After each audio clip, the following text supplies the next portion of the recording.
Happy Hanukkah. Today we're going to make a special called Latkes, which is from the Ashkenazi repertoire of European origin. These Latkes are crispy potato pancakes, generally served with sour cream and some lox or smoked salmon. If you're vegetarian, leave out the smoked salmon.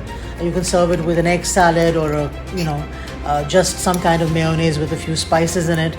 Really delicious crispy pancake. These are deep fried because in Hanukkah, to commemorate the rededication of the temple, everything is deep fried in oil because of the miracle of oil.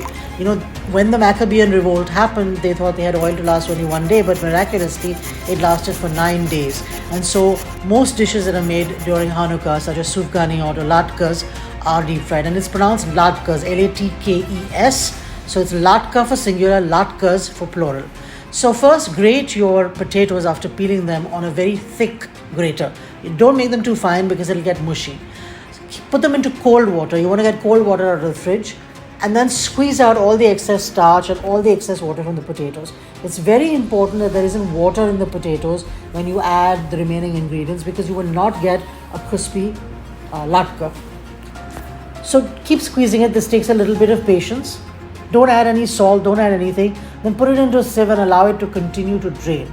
You're also going to add a little bit of grated onion to this. You don't have to, but I like to, and I use a red onion because I like a little bit of the pungency in this. But you can also use white onion.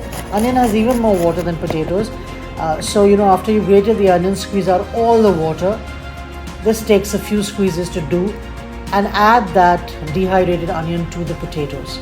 Now this liquid that you see, the slurry you see, allow it to sit without stirring it so that all the extra potato starch settles at the bottom. You get the sediment. Now that's really useful when we're making the latkes. So pour out all the water, and this sediment at the bottom, along with a little bit of the leftover grated potatoes, squeeze that out in your hand and add that to your mixture. This water you can use to make a soup with. You can add it to a dal. You can discard it. Now I'm going to mix the onions and the potatoes together so that the onions are well distributed. See, by this time you can see all the shred of the potatoes is separate and it's quite dry. This is going to give you a very crispy pancake. To this I'm going to add some eggs, salt and pepper. That's it, nothing else. Sometimes I have used grated white radish to make this instead of the onions, and it's really delicious.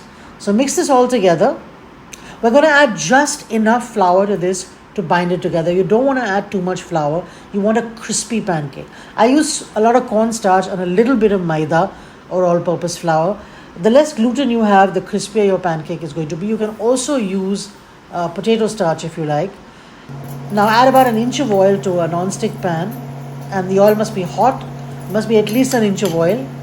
And then add about 4 or 5 tablespoons worth of batter, potato batter, into the oil and press down on it to create a kind of misshapen pancake. These latkes are never perfectly round. They are misshapen. This is how they are always made. Some people make mini latkes and things, but I would say 3 inches is the minimum size. Otherwise, they're not crispy, and you want them to be crispy. Latkes are served, warm, but they're not served piping hot because the sour cream and the lox will be affected if the temperature of the latkes is too hot. But of course, I like mine hot and I like mine very crispy because I see them as sort of potato pakoras, and as an Indian, I really like my food hot. So serve it with lox. This is also great with an egg salad. It's also served very often with roasted meats. But if you do that, you can't serve sour cream because it won't be kosher. If you serve any kind of fish, you can even serve a fish salad with this. It tastes really yum. A sprinkling of chives on top if you've got it, or parsley, which I've used here because I ran out of chives, is absolutely delicious. So do try this. And you know what, if you want to cheat and do something that isn't very common, you can add a little bit of green chili to this. It tastes really yum. So have a happy Hanukkah, and I'm going to be sharing more recipes with you for this lovely holiday, the Festival of Lights. So stay tuned.